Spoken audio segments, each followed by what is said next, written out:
You love the SNES, we love the SNES, so let's look at the best SNES games ever together. Quick rule, we can't have multiples from the same series, but it can be from the same franchise, so we can only have one Super Mario World, but you can also have Mario Kart. Right, I'm Jimmy, and these are the 50 best SNES games of all time.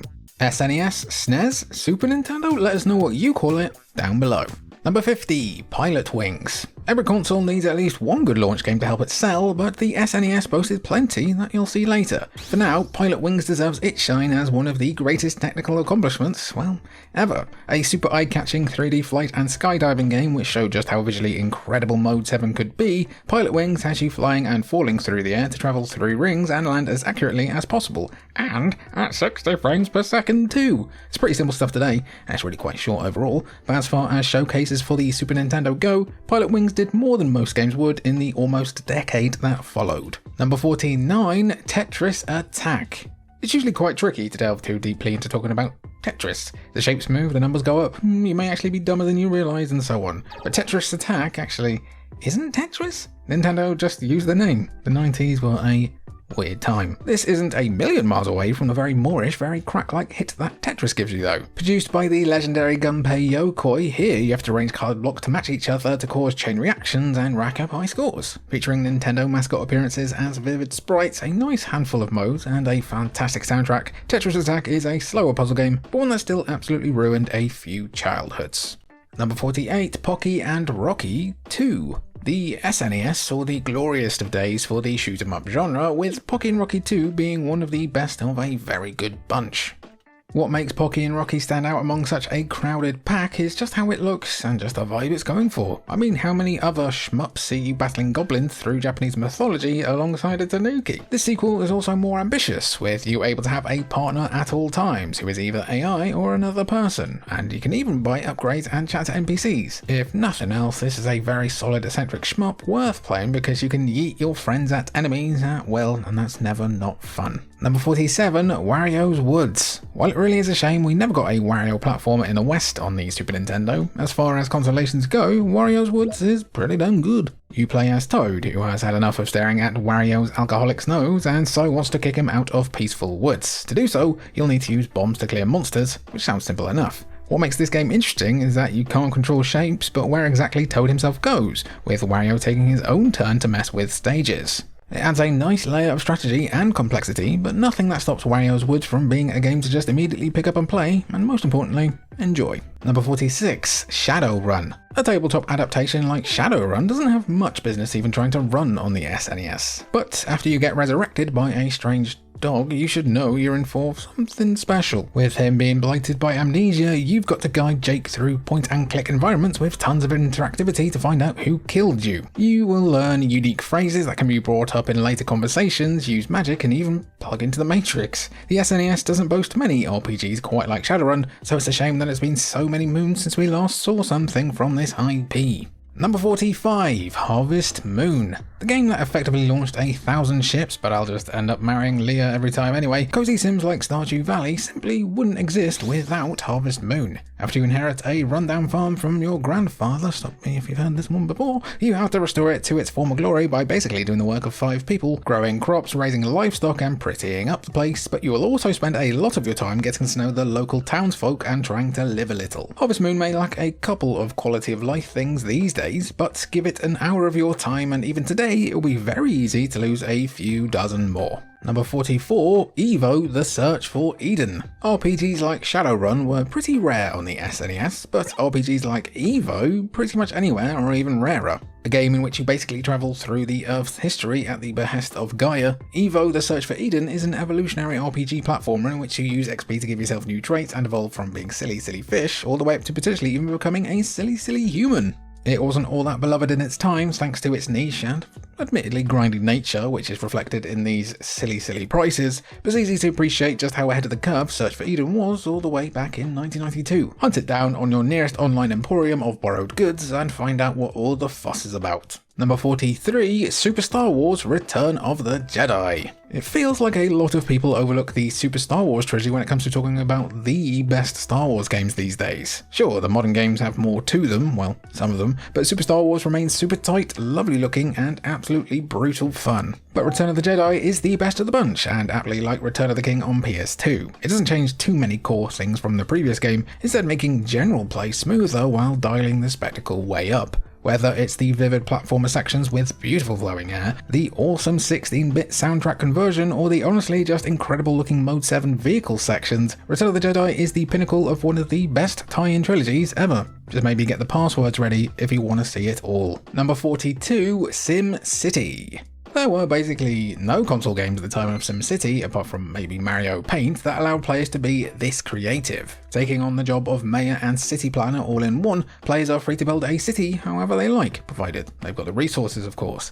Managing supplies, creating a city in your own image, and dealing with one crisis after another in hopes of appeasing the citizens is what makes a game like SimCity steal dozens of hours of your life. It is pretty stressful sometimes to play without the granular control you get on PC, but it's also a total blast once it hooks you. Again, yeah, you're gonna want to play any city builder on PC these days, but don't overlook just how impressive this was for 1991, the year of Suburban Commando. Number 41, Lufia 2, Rise of the Sinistrals. The second entry in an RPG series that's been pretty much dead for the last 15 years. You luckily don't even need any prior knowledge to jump into this unique blend of ideas that sounds a little bit like a long-forgotten Spider-Man imprint. And jump in, you should, as Lufia 2's mix of dungeon delving and puzzle solving is pretty unique, with the PS1's Alundra probably being the closest thing to it, kind of, maybe, apart from other Lufia games of course, but Lufia 2 also lets you summon monsters for turn-based battles, and those dungeons feature enemy monsters who react based on your movement.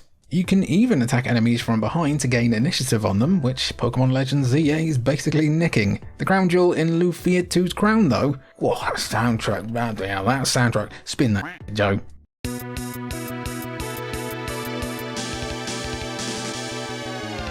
Vinyl release, please and cheers. And number 40, Super Ghouls and Ghosts. As Hilary Duff once sang, Super Ghouls and Ghosts is what save states were made for, or something like that, I don't know. But hey now, it's at least easier than the NES game. This is like asking to get bent over the knee of Batista instead of Bane, but still. Once you get past the backbreaking difficulty of Super Ghouls and Ghosts and get it to give back your lunch money, you'll find one of the best action platformers on the SNES. You again take up the mantle of Knight Arthur as he looks to save a princess from a dastardly emperor and those bloody ghouls, sometimes while only wearing boxers. Super Ghouls and Ghosts looks and sounds great with a nicely spooky vibe, but seriously, save states are your friend here if you want anything close to that fabled good mental health, whatever that is. Number 39, Metal Warriors. If you've never played or even heard of Metal Warriors before, let the elevator pitch of side-scrolling Titanfall make you add it to your playlist. This is a clever, absolutely gorgeous looking mecha game in which you can leap out of your cockpit and go sprinting around as a mushy little man who can also hijack other mechs. LucasArts knew their way around pixels back in the day, so it should be no surprise that Metal Warriors is also one of the best looking games on the console either. The lack of a save or password system does kinda stink, so definitely do digitally recreate this one with save states, especially looking at these super wild prices. You should also check out Cybernator, which is not related to this game despite both being published by Konami. Weird.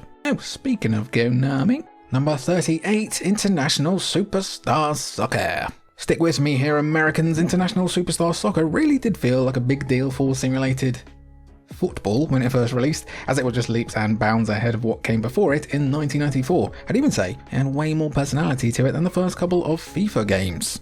Konami's adaptation of the game that Tony Hibbert pioneered was so good in fact that reviews at the time called it lifelike. While it does look like The Simpsons' interpretation of football compared to modern peers, I don't know man, boot this up with a friend and there's still something magical about it. It's mainly to do with two-footing your mates and listening to the commentators passionately cry goal with the same enthusiasm as me when I'm told we have cheese to grate on the spag bowl. But still. Number 37, The Ninja Warriors. There's nothing like the comfort blanket of a 16-bit beat-em-up in which you chuck more fists than Conor McGregor near a defenseless old person. Pretty much everyone can pick a beat-em-up up and get going immediately, but Ninja Warriors does have a bit more to it than most. As well as featuring 3 characters to play as who each play slightly differently, the Ninja Warriors has a nice off-kilter sense of humour, really quite eye-catching sprites, and a big cast of bozos for you to punch across 9 eclectic levels. Chuck in some superb music from Hiroyuki Iwatsuki and a nice challenge that's tough but never brutal, and even the lack of co-op can't diminish how much no-fuss fun the Ninja Warriors really is.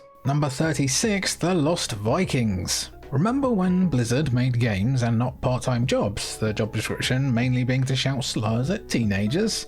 The Lost Vikings remembers. A puzzle platformer that follows those 3 displaced Norsemen. You must flip between the 3 different Vikings and use their specific abilities to help you deal with specific problems. One of them is fast, one of them uses a sword and bow, one of them has a shield, but all of them must be used to get through some pretty challenging levels. It's good then that you can also bring along a friend to help you in co-op. With big, bold sprites and instantaneous swapping between the characters, The Lost Vikings is a surprisingly substantial game that might just be the one sort of Thor you know, Thor?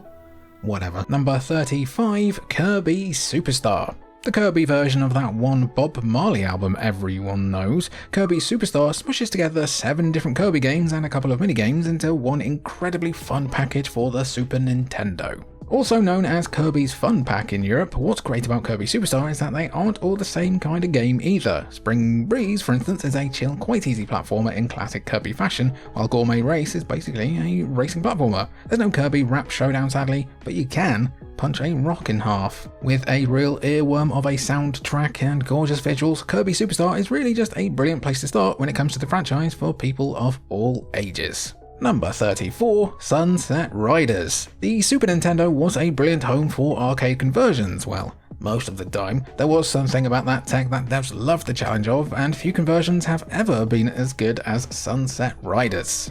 A run-and-gun game set in the Wild West, Sunset Riders is absolute chaos in the best of ways, with bullets flying at you a hellish amount. Sunset Riders looks like $1,000,000, with silly humour and a nice sense of challenge too. Sickos can get real deep with this one, and you can even bring along a fellow sicko for some co-op. While the Genesis did get its own version a year prior, Sunset Riders on the SNES has more bosses, characters and voices, making it the definitive way to play an arcade classic in your home for many, many years. Number 33, Mortal Kombat 2. While the first Mortal Kombat on the SNES was a bit of a misfire, considering the whole lack of blood in a Mortal Kombat game is like a Square Enix re-release without some critical flaw, Midway and Sculptured Software got it right with the sequel. Just like Sunset Riders, this is another arcade conversion that's pretty close to the original, though obviously with a few small graphical and audio concessions. Otherwise, this is ostensibly the same brilliant coin-munching cultural pariah that still has plenty of fun to offer today. Come for the blood, guts and bits of sick, and stay for the timeless gameplay. And then leave for the Shao Kahn draining half of your life in one-hit nonsense.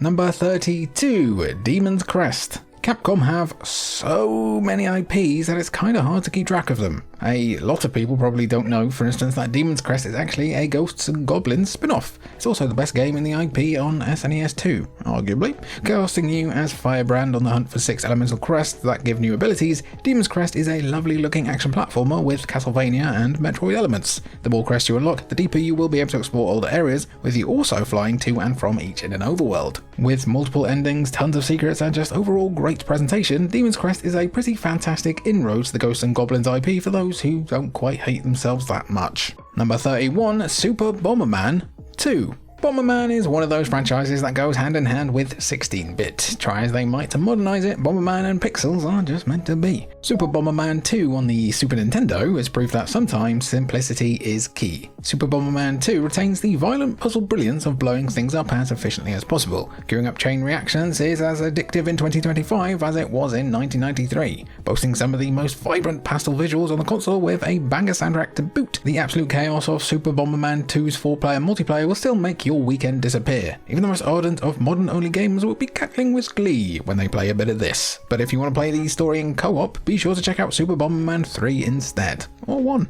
Number 30, Terranigma. Sometimes it can be tough to be the middle child, says me, a totally normal and well-adjusted person. That's me. Terranigma had it so tough though that it never officially released in the United States. The unofficial sequel to Illusion of Gaia, Terranigma is a brilliantly balmy, eco-centric action RPG where you play as Ark, a boy who's given the slightly daunting task of resurrecting an entire planet. The gameplay is pretty neat here, with you able to use a lot of different spells and attacks on top of some chin-scratching puzzles. But the story is the main draw here, as it's one you won't be forgetting in a hurry. Chuck in gorgeous visuals and an excellent soundtrack, and it's little wonder why this is probably the de facto cult hit on the SNES. Number 29, Earthworm Jim 2. Is there an IP that's as wonderfully, gloriously 90s as Earthworm Jim? Like Bomberman seems made for pixel graphics, Jim in any other decade apart from the peak of Pogs just doesn't seem to work. Earthworm Jim 2 is arguably the best of the two-footed Wrigglers eclectic bunch, offering even more bananas level designs, which is saying something after the mescaline eye drops that was the original game. Earthworm Jim 2 also brings in a lot more gameplay variety, from snot helping with platforming to more weapons and just generally more of everything. It's everything you'd want from a run and gun platformer sequel, and is right up there with the funkiest, best looking SNES games ever too.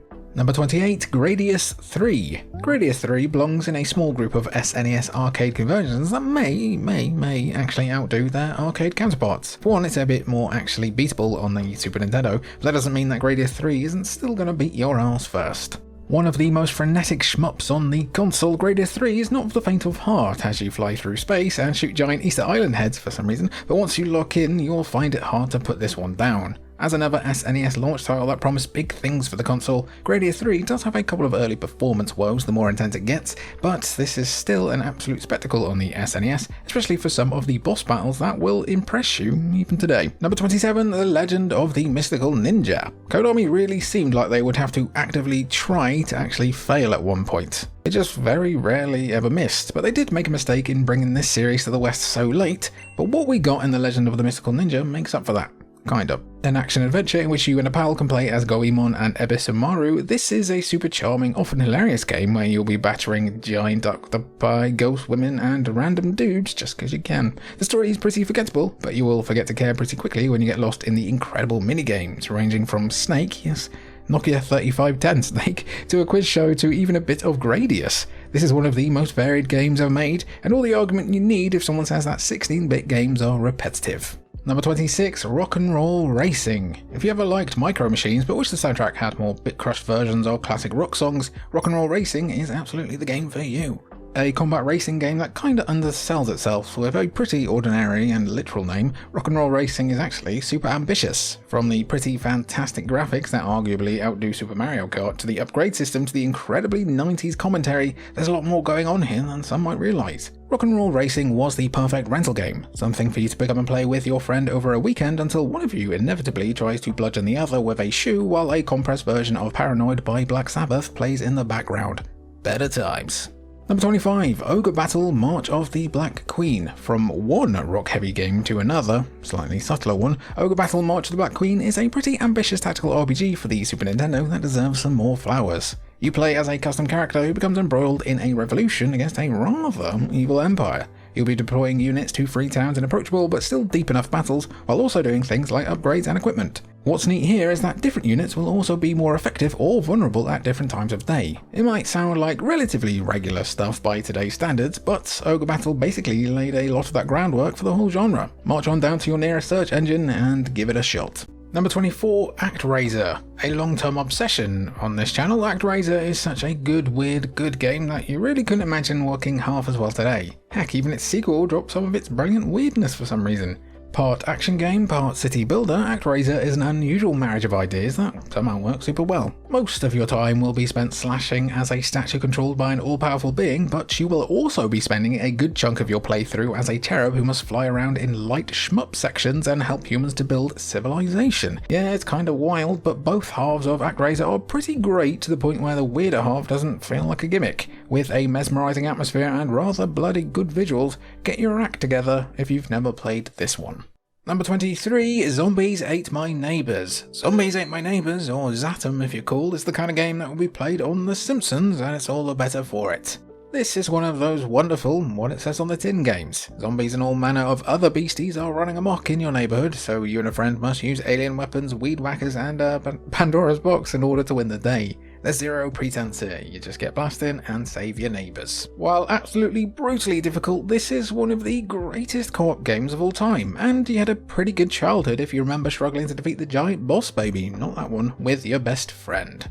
Number 22, Super Punch-Out! Super Punch-Out benefits from having much of the legwork done by its predecessor, but Nintendo managed to make this one feel even more timeless. It looks like it could be released as a Steam indie even today. Just be warned, this one is tough and it requires a very precise understanding of the mechanics in order to become the heavyweight champ. Super Punch-Out is the absolute epitome of easy to understand but tough to master gameplay, as the player must duck and weave their way through one brutal fighter after another in hopes of becoming the world champ. This one is just endlessly replayable, which is lucky because you're going to need to play it over and over again to have any chance of beating it. Number 21, Killer Instinct. A frankly incredible arcade conversion that outdoes the original in a lot of ways, Killer Instinct remains a killer fighting game all these years on. One of the reasons for that is the combo system honestly puts a lot of modern games to shame, with beyond elaborate inputs needed to pull off the craziest tech. This arguably has the highest skill ceiling of any 16-bit fighter, and there are still KI tournaments going on today. But that doesn't mean you can't just mash buttons as a skeleton guy and have an absolutely great time as well. Killer Instinct has a lot to offer fighting fans of all experiences, but just remember, if a game lets you be a dinosaur, be a dinosaur. Number 20, Star Fox. If you're a younger person watching this, first off, please give me all your cartilage. Second of all, it's hard to relay to you just how mind-blowing Star Fox was back in the day. This, right, was pure witchcraft. Few games had ever been as eye-catching as this when it released, with Star Fox doing a lot to pioneer 3D graphics. Even in the following gen, Star Fox was a pretty decent-ish looking game, and the game itself is a pretty fun rail shooter packed with character, as you zip around as the Fox himself alongside his mates as they look to stop Andros. Sure, it's lacking a bit on the performance side these days, but just try to boot up the first level today and not immediately get sucked in. Number 19, Teenage Mutant Ninja Turtles 4, Turtles in Time. It's pretty wild that it took the TMNT IP pretty much 30 years to recapture the same brilliance as Turtles in Time, but that speaks to just how great this game really is. Another one of the greatest arcade conversions of all time that features even more content. Konami's Turtles in Time sees you flipping between the past and future to defeat Shredder alongside a friend. While the lack of 4-player multiplayer is a shame, Turtles in Time is still a timeless beat-em-up with incredible level design and unique mechanical tweaks that can still take you by surprise today. Also, that soundtrack. Very cowabunga, that's a nice slice of pizza, and so on. Number 18, Breath of Fire 2. A series that sadly lost its way in a big way. Breath of Fire may not be the biggest RPG name these days, but don't discount just how incredible it used to be. Breath of Fire 2 in particular is an incredible 16-bit JRPG with pretty ahead of its time town-building mechanics that later be realised in 3D by something like Dark Cloud. This is also generally a more polished game than its predecessor, with you anamorphing all of the world as an orphan in a wildly ambitious story for the time. Breath of Fire 2 is turn-based brilliance that really deserves a lot more love these days, and that goes for the IP as a whole. Sort it out, Capcom. Number 17, NBA Jam Tournament Edition. One of the things that made the SNES so great was how many incredible two-player games it boasted. Hands down, one of the most addictive was NBA Jam. This is a game that takes a standard sports game and essentially introduces anime rules, allowing you to pull off all kinds of crazy nonsense in its 2-on-2 approach. If you want to hurl a flaming basketball all the way across the court and watch it sink in like it's a limit break attack in Final Fantasy, this is the game for you. There were few sports games that could even come close to matching the fun factor of NBA Jam, and the game is still remembered today for just how big, brash and brilliant it truly is. There aren't enough sports games like this these days. Now they're just like jobs. Number 16, Dragon Quest V. Boasting arguably the boldest story in 16-bit RPG history apart from, well, maybe a couple we'll get to. Dragon Quest V was incredibly ahead of its time at release in 1992, a coming-of-age adventure that ends up spanning decades with a little bit of time for romance in between. Dragon Quest V stretches its narrative muscles more than most JRPGs that came before it, and also after. The gameplay is of course pretty dang good too, with tricky dungeons, plenty of monster recruiting, and lovely sprite work. Considering this was only released officially in Japan on the Super Famicom before later getting a DS remake in the West, you may need to get a bit innovative with how you play this one today, but it's worth the effort. Number 15, Contra 3, The Alien Wars. Few other games on the generally family-friendly SNES can boast as much carnage, empty lead cartridges, and rather sour-tasting humble pie as Contra 3: The Alien Wars. This game is a blistering challenge to play, but the insanely imaginative visuals of the boss fights and the unique mind-blowing for the time perspective-shifting overhead sections make them worth getting to every time. A non-stop blitz of projectiles and splattering guts, this game laid the groundwork for how the Contra series would be remembered, and many still argue that it's among the best games in the series. It's tough, but that adrenaline rush of finally battering a bastard boss is hard to replicate in many other games. Drag a friend along to share the load, because a trauma shared is a trauma halved. Maybe?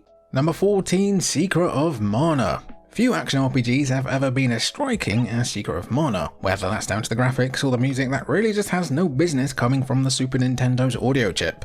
The colour variety here is also nuts, but that's the game summed up. It's so varied that it's easy to forget it came out in 1993. From the clever ring inventory system to the drop-in drop-out co-op to the fast travel to the iconic soundtrack, Secret of Mana might not quite have the narrative weight to match some of its peers, but everything else it pioneers more than makes up for it. Secret of Mana is a huge yet earnest action RPG that's arguably even more essential playing even today than its modern remake. Number 13, Super Castlevania 4. The modus operandi for games that crossed over from the previous generation was bigger and better. You can see this in countless examples from the SNES, but Super Castlevania 4 offered some of the coolest examples. The look and feel of the levels took full advantage of the system's capabilities, leading to some insane visuals for the time. With the ability to swing Simon Belmont's whip in 8 different directions, a massive uptick in enemy design detail, and levels that took full advantage of everything that the SNES was capable of, Super Castlevania 4 is still brought up as being among the very best of Konami's vampire fighting franchise, right alongside Symphony. Neither have really aged a day. Castlevania may have spawned many indie imitators, but few have managed to capture the same kind of magic. Number 12, Mega Man X. Few games that made the jump from NES to SNES were able to boast the kind of jaw-dropping transformation that Mega Man X could. While the many entries on the NES by this point were fun enough in their own right and, groundbreaking in their own way, it didn't really give Capcom enough time to innovate. Mega Man X changed this by planting secrets in every stage, giving the titular android upgradable parts, and introducing new characters like Sigma and Zero, who are still iconic to this day. While there have been many Mega Man games over the years, but not recently, what's going on? Mega Man X remains one of the absolute most beloved, and it really just looks and plays as good as it ever did. Plus, if you like giant, almost impossible bosses at the end of your games, this one offers up one of the all-timers. It could give Icon of Sin a pretty good run for his money. Number 11, Street Fighter 2 Turbo. What's so incredible about the Super Nintendo is how games that had come out before were able to slowly be improved in real time. The console saw 3 different iterations of the Street Fighter franchise, but only one of them remains an all-time classic to this day, and that's Street Fighter 2 Turbo. Adding iconic bosses as characters, additional modes, and a never-ending reason for you to fight your best pals with one carefully crafted character after another, Street Fighter 2 Turbo is easily one of the most influential and easy to grasp, yet tricky to master fighters ever. Pick it up today, watch your mate choose Dhalsim over your friendship, and it's like the last 30 years never even happened. Number 10, Donkey Kong Country 2 Diddy's Kong Quest. Of the 3 original DKC games, there's a pretty clear winner when it comes to the best one. In Donkey Kong Country 2 Diddy's Conquest, the big lugs got himself captured by K. Rool, so it's up to Diddy and newcomer Dixie to save him. The awesome co-op and brilliant level design will hook you, but that intimidating difficulty curve means that you're going to need to lock in and get very familiar with hating parrots a bit if you want that full completion. Everything here is just so much tighter than the first game that it's basically everything you could want from a platformer sequel, and the peak of an iconic trilogy with a killer soundtrack to boot. And it goes without saying, it looks pretty lovely too. Number 9, Super Mario RPG Legend of the 7 Stars. Super Mario RPG is one of the absolute most legendary Dream Team projects of all time, even more so than Fortnite and Crocs, some might say. Nintendo and Square were really quite tight back in the day, and you can see just how well they combined here in one of Mario's greatest ever games. The game that would eventually give birth to the Big N's own Paper Mario series, Super Mario RPG is a brilliant evolution of the Super Mario franchise that still holds up nearly 30 years later, and is always on the shortlist when it comes to discussing the best SNES games ever, as well as one of the finest RPGs ever published by Nintendo. Yeah, considering the missteps of the Origami King and Brothership, maybe it's time to return to this formula when it comes to Mario RPGs, eh? Number 8, F-Zero. You knew this was coming. There's any surprise it's not number 1. F-Zero basically took racing to a whole new level. With its treacherous, futuristic courses, colourful cars, and exploding cars, F-Zero was a racing game that was unlike anything anyone had ever really seen before. Though the series has kinda struggled to stay relevant in the last, decade, that doesn't diminish just how good essentially every single F-Zero game remains, including this fantastic original. F-Zero hasn't really aged a day where it counts, and it still remains an airtight experience with a legendary soundtrack to match. Few modern games can match F-Zero in terms of spleen-crushing speed and sense of reward for mastering every dastardly corner, but I just wish Nintendo could master making a proper new F-Zero. Ooh. Number 7, Earthbound. One of the fun things to remember about this time in gaming is just how many totally bizarre and out there games were coming out. But Earthbound is as deliberately silly and over the top as it is dark, deep, and endearingly original.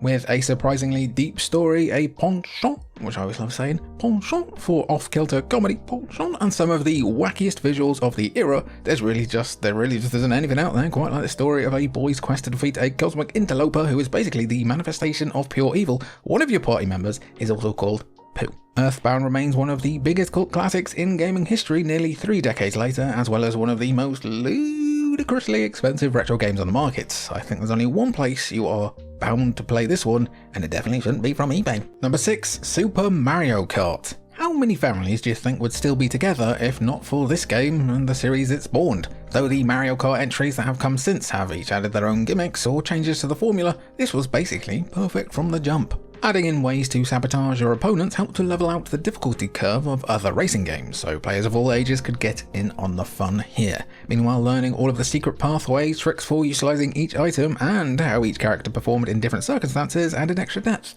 but never to the point where your mum couldn't still whoop your ass with Koopa Troopa. Mario Kart, destroying bonds for decades. You can't quite beat it in the genre, especially if you have forgotten the warmth of God's light. Ugh. Number 5, Super Mario World. Despite all of the games that have come out in the franchise since Super Mario World, Mario and Yoshi's SNES adventure is still fondly and arguably rightly remembered by many as the absolute best of the bunch. No Mario game had ever changed throughout your playthrough in the way that Super Mario World did, and not just because of the little green guy either. Secret exits could be found in the most unlikely places, and they made searching every inch of the pixel-perfect world that much more inviting. A huge technical leap over the Mario NES games, and an incredible selling point for the power of the SNES at launch, Super Mario World is one of those games that you're wasting time talking about instead of playing. It still whips.